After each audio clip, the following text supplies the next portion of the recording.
Muy buenas, estamos con un invitado de lujo. Es decir, yo he coincidido un par de veces con Alejandro y no tengo más que buenas palabras. Alejandro Páez, Alejandro y sin embargo, yo digo siempre Alejandro y sin embargo, desde México. Buenas tardes. Desde aquí, buenas tardes también prácticamente desde allí. Buenas. Hola, hola. Acá es la mañana de este día 1 de octubre, que es histórico para los mexicanos porque hacemos la transición, José, entre un presidente que va dejando el poder, un presidente fuerte, y una primera mujer que va a presidir la máxima magistratura en México. Bueno, retos para Claudia Sheinbaum, retos que va a tener que afrontar. Para empezar, por lo económico. Desde España miramos a México con cierta envidia sana de decir, crecen, tiene recursos naturales que está poniendo a funcionar, tiene esa capacidad, ¿no?, de gestión del negocio con Estados Unidos que está muy cerquita y que le permite también impulsar a la economía y está haciendo alianzas muy buenas en el conjunto latinoamericano. ¿Ahora qué? ¿Qué puede hacer México, sobre todo para impulsar la moneda, sobre todo para impulsar la economía? ¿Qué tiene en el plan, Claudia?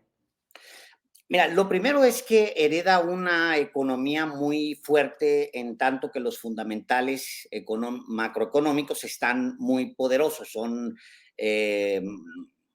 fundamentos que permiten advertir una estabilidad financiera, económica en el mediano y en el largo plazo. Creo que en lo económico hay un reto importante, que es un reto de todos los países del mundo, demostrar crecimiento, demostrar PIB. Aún así, Pepe, también José, te diría que hemos tenido en los últimos años lecciones con respecto a la manera en que medimos el bienestar. Al mismo tiempo que no ha habido un crecimiento, un PIB poderoso, al mismo tiempo se recuperó el salario de manera muy importante y al mismo tiempo 10 millones, casi 10 millones de mexicanos salieron de pobreza. Eso nos dice también que hay un reto con respecto a la medición de ciertos valores en las economías del mundo, porque hay ocasiones en las que no mide ni siquiera el bienestar de las personas y creo que es el caso claramente mexicano. Ahora, ¿qué hay en la Bueno, perspectiva? en todo el mundo, Alejandro. Yo En creo que en todo el España mundo, nos pasa sí. lo mismo, en Estados Unidos. Nosotros siempre decimos que hay un capitalismo en la nube, un capitalismo que va más asociado a los ricos y un capitalismo real, que es el que vivimos los ciudadanos, que decimos, oye, y esto aquí no llega, ¿no? Esto va tan bien, tan bien. Digo, que no es solo mexicano, yo creo que en España está pasando exactamente lo mismo y en Estados Unidos exactamente igual. Hay como dos economías, ¿no? El PIB, no, el PIB per cápita. Dime a mí cómo me llega esto, de verdad. Sí, es correcto, José.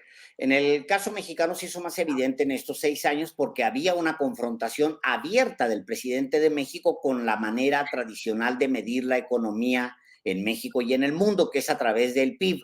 Punto. Y el presidente intentó mostrar que se podía hacer más sin que necesariamente se cumplieran con con las mediciones que potencian los organismos internacionales. Ahora, nosotros pasamos también por un momento fuerte porque hay una transición política en Estados Unidos y eso también nos afecta. Yo creo que nos va a afectar para bien ya una vez que pase esta turbulencia, sobre todo en el tipo de cambio. Ahorita hay presiones sobre el tipo de cambio que son muy menores. O sea, el presidente tomó el peso débil, o sea, agarró el dólar en 21 pesos, ahorita está en 19 pesos, es decir, todavía le ganamos a pesar de la tensión que hay con la moneda. Pero de todas maneras, vienen retos de corto plazo que van a que permiten pues a cualquier inversionista ver hacia México con buenos ojos. El nearshoring, por ejemplo. Tenemos la renegociación en puerta del Tratado de Libre Comercio y curiosamente en el pasado generaba nerviosismo y ahora genera la oportunidad de poder actualizar la relación comercial con la mayor economía del planeta, lo cual pues nos fortalece todavía más. Sí hay retos ya fuera de la economía que impactan en la economía que hay que considerar y yo creo que el principal sigue siendo la violencia. Antes de entrar en violencia y entrar en la seguridad, ¿qué crees que es mejor para México? ¿Kamala Harris o Donald Trump? No, sin duda, mira, es curioso porque también hemos aprendido a medir a demócratas y republicanos. Resulta que las deportaciones para todo el mundo, las deportaciones con Donald Trump bajaron de manera importante, pero con los demócratas, que son muy progres, según ellos, pues suben, aumentan, ¿no? Las deportaciones. Y es algo que, pues bueno, hemos aprendido a convivir con él porque es pelea, digamos, con los fundamentos de los propios dos partidos. Bueno, creo que, sin embargo, sí es muy distinto tratar con una mujer que tiene un proyecto muy definido a un tipo que es un autoritario al final y es un hombre pues que está brincando de una idea a la siguiente. No da, digamos, ninguna economía en el planeta para alguien que sea inestable mentalmente. Entonces creo que Kamala Harris sería una mejor opción. Seguridad, decías, si fuera de la economía tuviéramos que decir un tema, seguridad, seguridad, seguridad. Te voy a contar una intimidad. Yo le decía a Alejandro cuando nos vimos la última vez en Estados Unidos, le decía, este era un tema de los que yo te pregunté. Te dije, oye, ¿cómo está el tema de la seguridad? Y hacia afuera, ¿no? Por ejemplo, hacia España, sí se tiene la percepción de una cierta inseguridad. Tú me decías, bueno, sí y no. ¿Cómo está la situación? Y sobre todo, ¿qué puede hacer Claudia para intentar revertir, mejorar, cambiar la situación en el tema de la seguridad? Mira, el problema de la seguridad está emparentado con otro que es terrible, que es la impunidad. Creo que la impunidad es la que ha generado tanta inseguridad porque la impunidad en México es del 95 o 97%, que es una locura la Pero cuando te impunidad. refieres a impunidad, ¿a qué te refieres? ¿A que la gente no paga por los delitos? Es decir, Tal cual, así como lo dices, ¿pero cometes de qué delito? delitos, ¿De matar a alguien incluso? 95%, es una locura. Pues digo, ¿Pero por qué no pagan por ello? ¿Por qué hay impunidad? ¿Porque no les bueno, encuentran o...? hay muchas razones, José. Eso nos lleva a otro gran problema, la corrupción.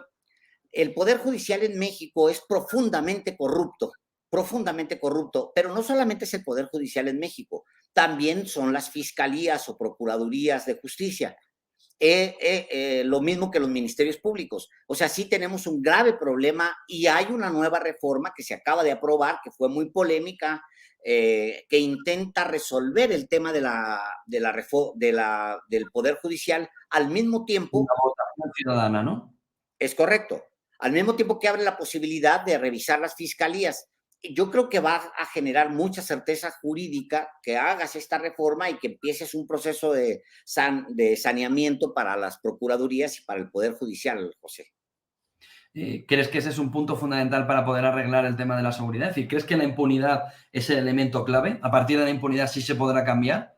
No, yo creo que es una combinación de cosas. A ver, mira, la Ciudad de México es una de las ciudades más seguras del mundo. La Ciudad de México es muy segura y es una ciudad donde pues se cometen muy pocos crímenes. ¿Cómo fue que se logró esto? Bueno, hay una combinación de políticas públicas que se realizaron en los últimos 20 años. Uno, importante, ir a las causas, que es ir a las familias y decir qué les falta, qué les está faltando aquí, por qué no participamos nosotros, gobierno, con tus hijos, échamelos, vamos a la universidad gratis, vamos a esto, becas para aquello. No hay fórmula inmediata para el tema de la seguridad. Yo creo que es un proyecto de largo plazo para los mexicanos, pero tiene que empezar en algún punto y yo creo que eso fue la apuesta que hizo López Obrador.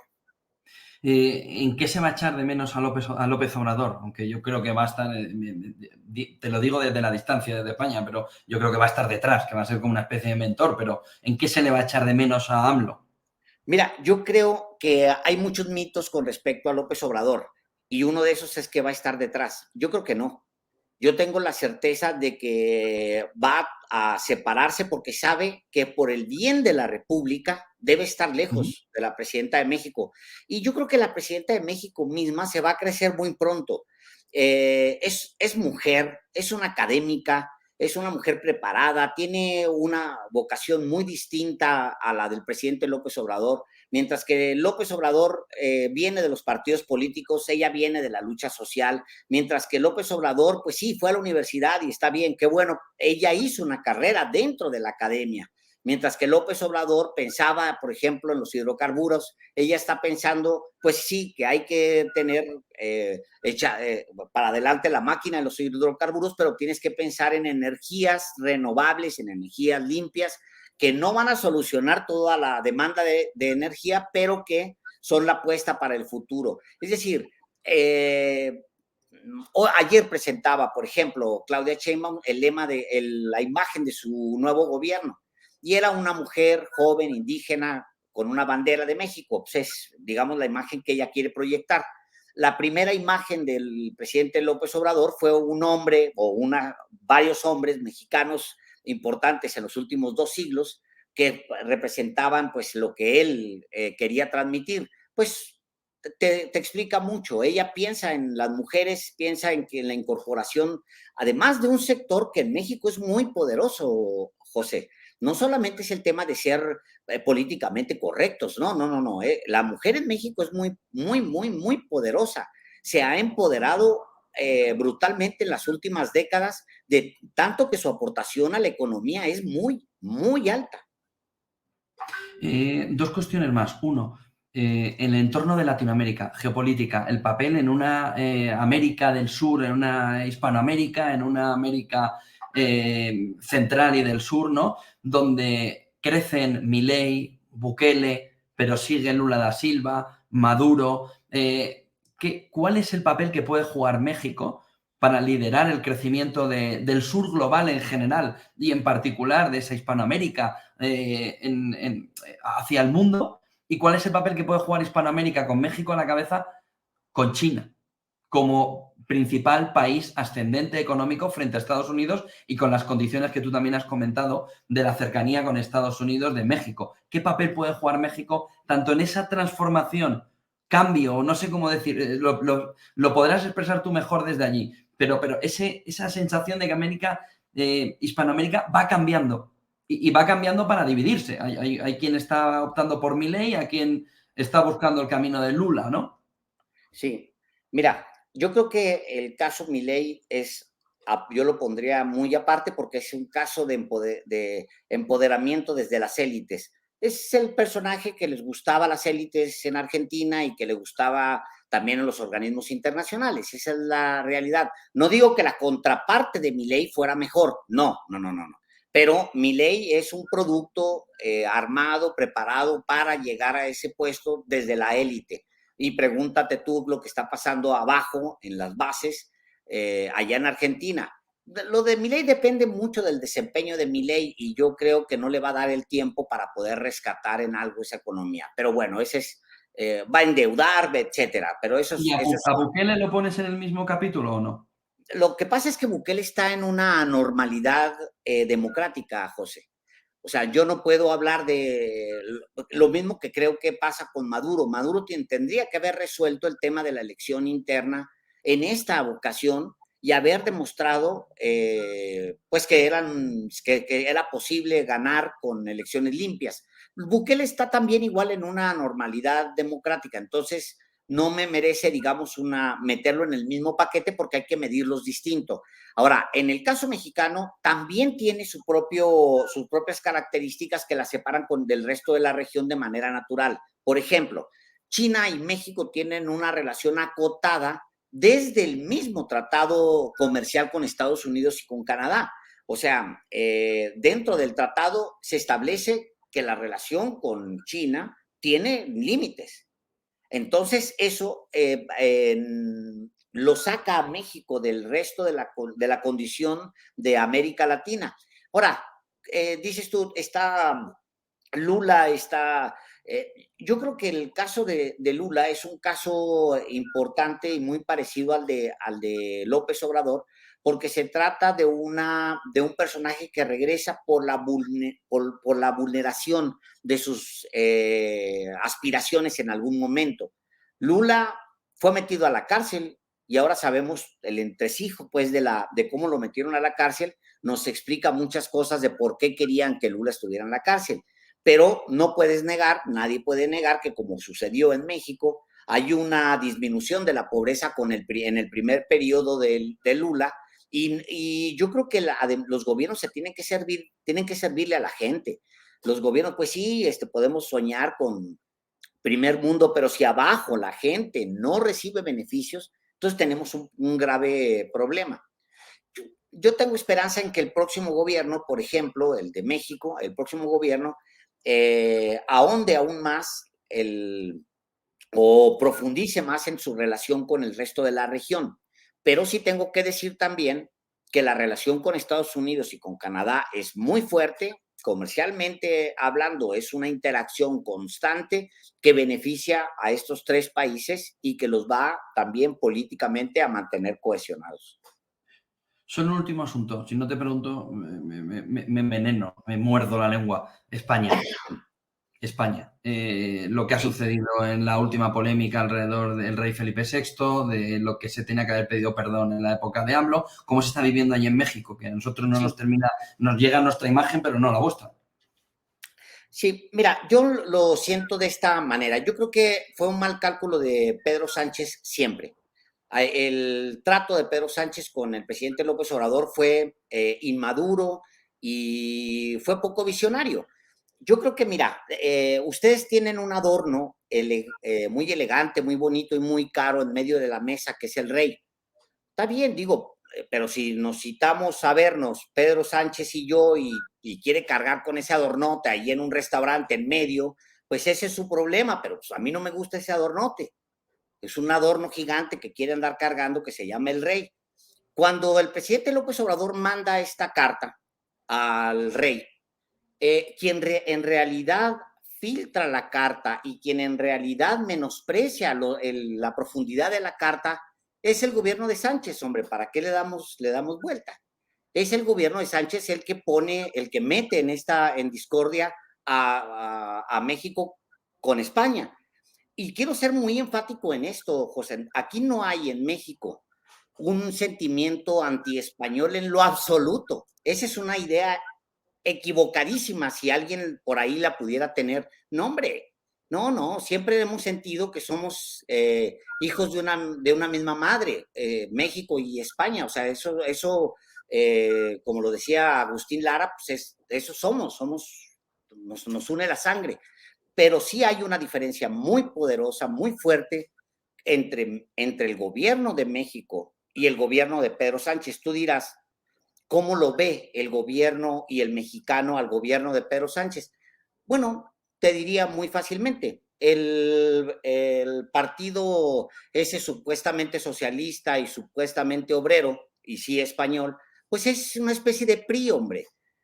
Nosotros hemos tenido un partido aquí abusivo que se llamó Partido Revolucionario Institucional, que tomó el poder y que estuvo muchos años, muchas décadas allá adentro metido, controlando todas las variables. Bueno, ese es Pedro Sánchez y así lo vemos nosotros. Es un partido que ya duró demasiado en el poder y ya terminó corrompiéndose y es lo mismo que el PP.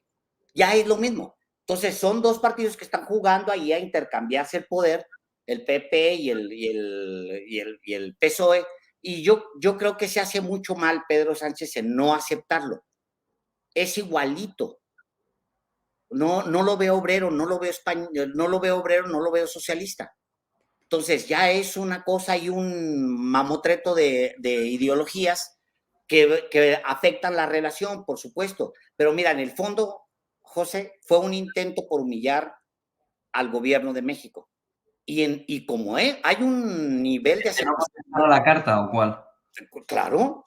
O sea, la carta tiene los mejores términos. El presidente lo que le decía al rey era su majestad, algo que nosotros no hacemos. O sea, ustedes quieren tener su rey, ese es su problema, pero nosotros no reconocemos pues esa figura. Pero cada uno tiene su organización, ¿no? Es correcto y es muy respetable. Pero la carta venía... El presidente de la República del país dice, yo no concuerdo con él porque no es de mi partido, ¿sabes? Es correcto. La forma de Estado es bueno, cada uno tenemos... No. Totalmente respetable y ustedes tienen sus ideas y tienen sus tradiciones y el pueblo de España manda, punto. Con respecto a ese, digamos que nosotros valoramos mucho la soberanía porque tenemos un vecino muy abusón. Entonces, por lo mismo somos soberanistas. Arriba o abajo, arriba o abajo. Es broma. A ver, tú ve el mapa. Bueno, pero yo siento, José, para concluir sobre ese punto, que hubo un menosprecio a la carta y hubo un menosprecio al presidente López Obrador de Pedro Sánchez, antes que del rey. Luego No, filtran la carta, la filtran a la prensa y convierten un asunto que se pudo haber dirimido en los mejores términos, lo convierten en un asunto mediático, donde, bueno, ya opinan, tuercen la carta, filtran párrafos para hacer ver ridículo al presidente López Obrador, un hombre que trae 85% de aceptación. Imagínate tú cómo se siente el pueblo de México, pues claro, se ya. siente agraviado. ¿Crees que se va a poder corregir? ¿Se va a poder arreglar esa relación? Sí, ¿no? Yo Antes o creo después. que Yo creo que no hay un distanciamiento entre España y México, ni siquiera comercial. Hay un No, distanciamiento comercial entre no, ¿eh? Pedro Sánchez, el rey, y el gobierno de México. Eso es lo que hay. ¿Pero alguna vez ha estado cerca Pedro Sánchez de AMLO? Yo creo que no. No, no, ¿No? pero, a ver, yo diría, ¿se necesita resolver este diferendo? Yo Bueno, creo yo que creo que no. viene bien, ¿no? Si Digo, uno está peleado tampoco. con el vecino, pues prefiero, o con un hermano o con una hermana, pues mejor arreglarlo, ¿no?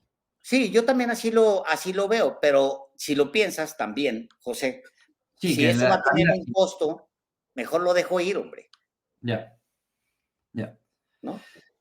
Pues muchísimas gracias, Alejandro, por estar en Negocios Televisión. Para nosotros ha sido un placer tenerte y para mí particularmente, Alejandro. Y sin embargo, tenéis que seguirle en México. Tiene más seguidores que negocio. Tiene 2 millones de seguidores en YouTube y es una maravilla escucharles y verles. Yo he compartido varios viajes con Alejandro y no tengo más que buenas palabras. Buen día y buen negocio, Alejandro, y que vaya bien este inicio de mandato de Claudia Sheinbaum. Todas nuestras mejores deseos desde aquí, desde España. Lo mismo desde aquí, desde México, para ti y para todos los españoles. Gracias, Alejandro. Te dejo ya a tope. Hecho, gracias, Gracias. José. Ahí Hasta estamos. luego. Bye, bye. Gracias.